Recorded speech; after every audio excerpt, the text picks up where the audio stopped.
Right Big TV digital exclusive live చూస్తున్నాము. వినూత్నమైన counselling session start చేశారు లక్ష్మీ మాధవి. అసలు లక్ష్మీ మాధవి ఎందుకు వింత రకమైన కౌన్సిలింగ్ ప్రయత్నించారంటే డ్రంక్ అండ్ డ్రైవ్ లో తనిఖీలో పోలీసులు వినూత్న కౌన్సిలింగ్ స్టార్ట్ చేశారు. అసలు కౌన్సిలింగ్ స్టార్ట్ చేయడానికి కారణం ఏంటి? హైదరాబాద్ ఉప్పల్లో డ్రంక్ అండ్ డ్రైవ్ తనిఖీలో పట్టుపడ్డాడు ఒక వ్యక్తి.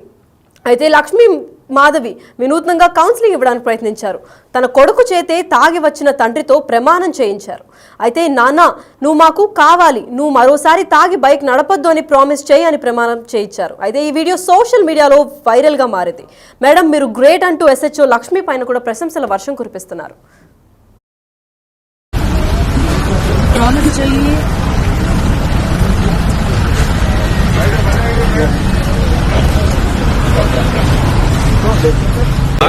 పంపించిన లైవ్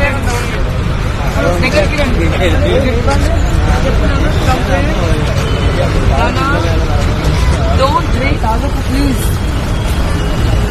నాకు నువ్వు కావాలి, ప్రామిస్ చెయ్యి.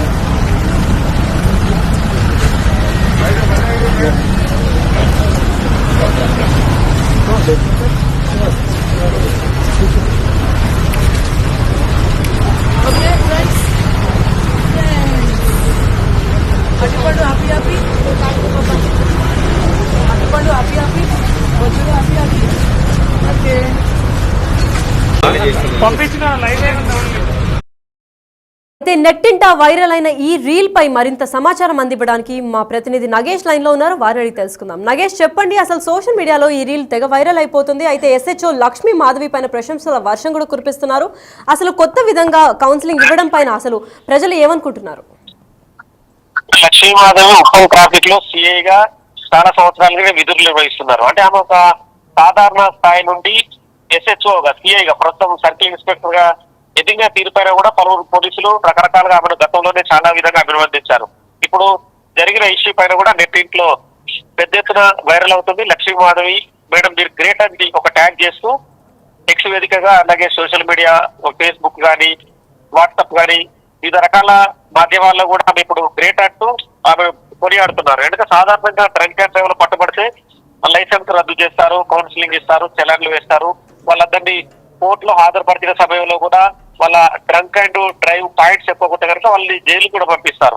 కానీ ఉప్పల్ ఎస్హెచ్ఓ లక్ష్మి మాత్రం వినూత్న రీతిలో ఆ వ్యక్తికి బుద్ధివచ్చల మీన్స్ ఏంటంటే ఆ వ్యక్తి తాగుడుకు బానిస కాకుండా మారే విధంగా ఆమె కౌన్సిలింగ్ ఇచ్చారు. ఎందుకంటే ఒక తండ్రి ముందు ఒక కొడుకు నిలబెట్టి తాగి వచ్చిన తండ్రి దూషించి నానా నువ్వు నాకు కావాలి అంటే మనస్ఫూర్తిగా తన తండ్రి నువ్వు తాగి ఏమవుతాడన్న భావన కల్పించే విధంగా మరోసారి బండి అంటే తాగి బండి నడపడని ప్రామిస్ చేయి నాన్న అంటే హృదయం కదులుతుంది. ఏ కొడుకైనా తండ్రిని నాన్న నాకు ఇది కొనివ్వు, నాకు ఇది కావాలి, నాన్న నాకు ఇది కావాలని చెప్పి అడుగుతుంటే ప్రతి ఒక్కరి హృదయం కూడా ద్రవిస్తూ ఉంటుంది. అదే క్రమంలో కొడుకు తండ్రిని ఏడిపొచ్చే విధంగా బండి నడపకున్నాను, నువ్వు తాగి నడుపుతుంది, నీవంతా ఏం కావాలి నాన్న అని చెప్పి తన మనసును కదిలించేలా ప్రమాణం చేయించిందాను. సో గ్రేట్ ఇది. ఎందుకంటే అలాంటి విషయాలు చాలా మంది పోలీసు అధికారులు మాకెందుకు ఆడుకుంటారు. డ్రంక్ అండ్ డ్రైవ్ లో పట్టుబడ్డప్పుడు చాలా మంది కూడా రోడ్ల మీద వాళ్ళకి డ్రంక్ అండ్ డ్రైవ్ మిషన్ పెట్టి టెస్ట్ చేసి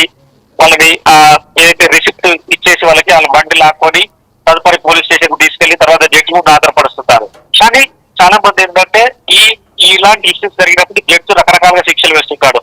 కొంతమందిని పోలీస్ స్టేషన్ కి వెళ్ళి రిసెప్షన్ లో కూర్చొని జనాల బాధలు వినబడ్డారు. ఈ మధ్య జూబ్లీహిల్స్ పోలీస్ స్టేషన్ లో కూడా ఒక గంట యువకుల గంటని కూడా 15 రోజుల పాటు ఎవ్రీడే ఒక 1 అవర్ స్టేషన్ రిసెప్షన్ లో కూర్చొని వచ్చే జనాల బాధలను విని రాసుకొని అవన్నీ కోర్టుకు చెప్పమని చెప్పారు. మన మీడియా వాళ్ళు వెళ్ళి కవర్ చేసినప్పుడు కూడా వాళ్ళు పారిపోయిన పరిస్థితి. కొంతమందిని జంక్షన్లలో పౌరస్వాలు నిలబెట్టి అంటే తాగి బండి నడపకుండా చెప్పి వాళ్ళకు ప్లాకార్డులు ఇచ్చి షో చేయిస్తుంటారు. సో ఇట్లా రకరకాలుగా కొంతమందికి ఎక్కువ పాయింట్స్ వస్తే కనుక జైలు శిక్ష వేస్తున్న క్రమం అంటే రకరకాలుగా వాళ్ళకి కౌన్సిలింగ్ లో కొంతమంది గోషమాలు ట్రాఫిక్ కౌన్సిలింగ్ సెంటర్ పిలిచి రకరకాలుగా వాళ్ళ ఫ్యామిలీని పిలుస్తారు. తాగుతూ ఏం జరుగుతుంది, ఎన్ని అనర్థాలు వస్తాయి, చనిపోతారు అని చెప్తుంటారు. కానీ తన ముందే తాగి వచ్చిన తండ్రిని ఆ తండ్రి ఎదురుగా కొడుకును పెట్టి తాగి చేయడం అనేది ఇప్పుడు నెట్టింట్లో పెద్ద ఎత్తున వైరల్ అవుతుంది. ఈ వీడియో చూసి కూడా పలువురు మీరు మేడం మీరు గ్రేట్ అని చెప్పి వాళ్ళు అభినందిస్తున్నారు. ఎందుకంటే శిక్షణ అనేది రకరకాలుగా వేయచ్చు, చట్ట ప్రకారం అన్ని రకాలుగా చేయొచ్చు, న్యాయస్థానం ముందులు ఇవ్వచ్చు, ఆ వ్యక్తిని రకరకాలుగా ఇది కూడా చేయొచ్చు. కానీ ఏంటంటే మానవత్వం కదిలించేలా, ఒక తండ్రికి ఒక కొడుక్కి ఉన్న రిలేషన్షిప్ ని ఎత్తి చూపేలా, తండ్రి నాన్న నువ్వు బండి నడిస్తే మా పరిస్థితి అగంభోయి గోచరంగా తయారవుతుంది, నువ్వు తాగి నడిస్తే నువ్వు కాలో చెయ్యి విరిగినా ఇంకేదో జరిగినా కూడా మేమందరం రోడ్డు పాలవుతాం, మా చదువులు ఏమైతే నాన్న, మా భవిష్యత్తు ఏమవుతుంది, మేమంతా ఏం కావాలని చెప్పి మాటలు అడిగిన తీరు ప్రతి ఒక్కరిని కదిలించింది. అంటే ఉదయాన్ని కదిలించే సంఘటనలు కొన్ని కొన్ని చూస్తుంటాం, అందులో ఇదొకటి, ఈ సంఘటన కూడా ఇదొకటి కూడా మనం భావించవచ్చు. ఎందుకంటే చాలా మంది ఒక వ్యక్తి ఎదగాలన్నా చాలా మంది ఓర్వలేని వాళ్ళు ఉంటారు, రకరకాల ఇష్యూస్ సమాజంలో కొనసాగుతుంటాయి. కానీ ఒక కుటుంబం బాగుపడాలన్న తపనని లక్ష్మీమాధవి ఇష్యూలో మనం చూడొచ్చు. లక్ష్మీమాధవి చేసిన ఈ పని ఏదైతే ఉందో ద గ్రేట్ మేడం అన్న ఇష్యూని కూడా ఆమె అందుకుంటుంది. వాళ్ళ కమిషనర్ రాచకొండ కమిషనర్ సుధీర్ బాబు కూడా ఆమెను పిలిచి అభినందించారు. ఇలాంటివి మరిన్ని రెగ్యులర్ గా చేస్తూ ప్రోత్సాహం అందించే విధంగా, ప్రజలలో చైతన్యం కలిగించే విధంగా పోలీసులు ఉండాలనే భావనని మాత్రం లక్ష్మీమాధవి తన చేతుల్లో చూపించిందని చెప్పొచ్చు. మరి లైసెన్స్ అంటే ఇప్పుడు డ్రంక్ అండ్ డ్రైవ్ చేసిన వాళ్ళని లైసెన్స్ క్యాన్సిల్ చేస్తారు, లేదంటే యూజువల్గా చూసుకున్నట్లయితే కౌన్సిలింగ్ ఇస్తారు, లేదంటే స్టేషన్కి వెళ్ళి ఒక రోజంతా కూర్చోబెట్టుకున్నాక కౌన్సిలింగ్ తర్వాత ఎండ్ చేసేస్తారు. అయితే ఇప్పటికీ మార్పు రాని డ్రంక్ అండ్ డ్రైవ్ చేసే డ్రైవర్లలో ఇప్పుడు ఇలాంటి చేసే కౌన్సిలింగ్, స్పెషల్ కౌన్సిలింగ్ ద్వారా ఏమైనా మార్పు వస్తుంది అని అనుకోవచ్చా? ఖచ్చితంగా వస్తుంది. ఎందుకంటే కొన్ని హృదయాన్ని కదిలించే విషయాలు ఉంటాయి, కొన్ని మనసును కదిలిస్తుంటాయి. ఒక కొడుకు తన తండ్రిని ఒక స్టేషన్ లో అడిగిన తీరు ఆ తండ్రిని ఎంత కదిలించి ఉంటుంది, మనం జనరల్ గా మనం చెప్తుంటేనే మనలోనే ఒక రకమైన భావోద్వేగం కుదురుతుంది. కానీ అక్కడ జరిగిన తీరు చూస్తే ఆ తండ్రి కూడా ఎంత కదిలిపోయి ఉంటాడు, నా కొడుకు ముందు నేను అమ్మ ఇలాంటి పని చేశాను, నేను ఇంకోసారి నేను చేయకూడదు అనే బలమైన నిర్ణయానికి వస్తుంటారు. 100లో 99 కేసులు ఖచ్చితంగా పాస్ అవుతుంటాయి. ఏ ఒక్క కేసు ఫెయిల్ అవుతుండొచ్చు, వాటి గురించి మనం ప్రస్తావించాల్సిన అవసరం కూడా తెలియదు. కానీ ఆ ఒక్క ఏదైతే 99 కేసులు ఉంటే ఆ 99 మంది మారడమే సమాజానికి కావాల్సింది. ఎందుకంటే అది పోలీసులకైనా న్యాయస్థానాలకైనా ఎవరైనా సరే మనుషులు మారాలి, మనుషుల జీవితాలు బాగుండాలని ప్రతి ఒక్కరు కోరుకునే క్రమమే ఇది. ఎందుకంటే ఇప్పుడు నేరం చాలా మంది చేస్తుంటారు, కానీ నేరం చేసే సమయంలో వాళ్ళకున్న ఆవేశం కావచ్చు, రకరకాల ఇష్యూస్ మూలంగా వాళ్ళు నేరం చేస్తారు. కానీ నేరం జరిగిన తర్వాత పశ్చాత్తాపడుతుంటారు. కానీ నేరం జరగక ముందే వాళ్ళ కౌన్సిల్ ఇచ్చి వాళ్ళ మనసు కదిలించే విధంగా మాట్లాడడం ఇక్కడ గ్రేట్. ఆ మాట్లాడడం వల్ల సంఖ్యనే ఇప్పుడు సమాజంలో తగ్గుతుంది.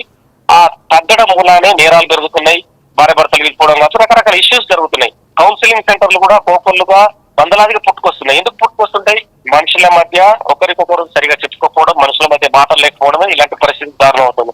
ఈ క్రమంలోనే లక్ష్మీమాధవి కూడా సమాజంలో తాను కూడా ఇంత బాధలు అనుభవించుంటుంది. ఈ క్రమంలోనే ఆ తండ్రి ఎవరైతే వాళ్ళ కుటుంబాన్ని గురించి విచారించింది, ఆ కుటుంబం అంటే వాళ్ళు ఎలా ఉద్యోగాలు చేసుకుంటున్నారు, వాళ్ళ బతుకు తెరువు కొనసాగుతుందన్న విచారించిన క్రమంలోనే వాళ్ళ ఇంటి కొడుకుని పిలిచి ఆ కొడుకు వేదనని తండ్రికి వివరించింది. ఆ తండ్రి కూడా కదిలించేలా కొడుకుతో మాట్లాడడం, మొత్తానికైతే ఆ ఇష్యూ సమస్యపోయే విధంగా ఆ తండ్రి మరోసారి ఆగకుండా కూడా నిరోధించిందనేది మనం ఖచ్చితంగా చెప్పొచ్చు.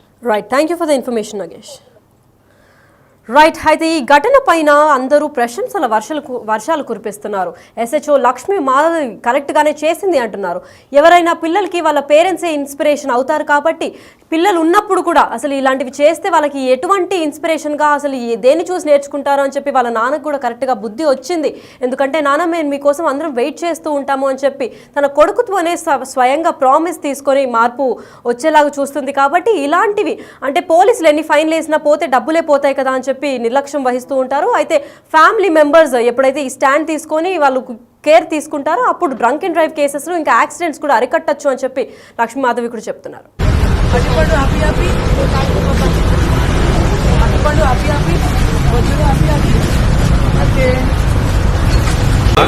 పంపించిన లైవ్